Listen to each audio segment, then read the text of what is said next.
পারবি না আরে তো দেখ দে না তুই আমারে দেখ এই যে কেমন তুই আমার এত শক্ত করে বানায়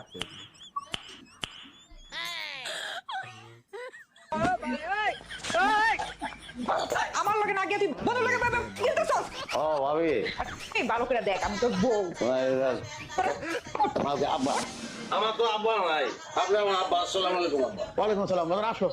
তোমার দেরি হলো কেন শ্বাসগোজ করতে করতে এত টাইম লাগে আমি বাইরে না প্লেন ছেড়ে দিতে পরে ফ্লাইট করতে কোনো রকম আইসি আর এই মালা গেলে কি কিছু করে তোরা কিসেই তো প্লেনে আইসি আব্বা রাইটে আরে কি কইতেছ এইসব উল্টাপাল্টা সব সময় খালি মস্কারা করে আবা আমার ভ্যান দিয়ে শোনো মহসিন দুইটা নাইট গার্ড তাই মতিন দুইটা হ্যাঁ আমি তোমার বউয়ের বড় ভাই সম্মান করে কথা বলবা অবশ্যই আমার বউয়ের বড় ভাই আসসালামু আলাইকুম হ্যাঁ আর ভুলে গেছে থাক মন লাগবে না কিছু চলো আরে এমনি ছেলে কথা কইতে পারি না তোমার লেগে আব্বা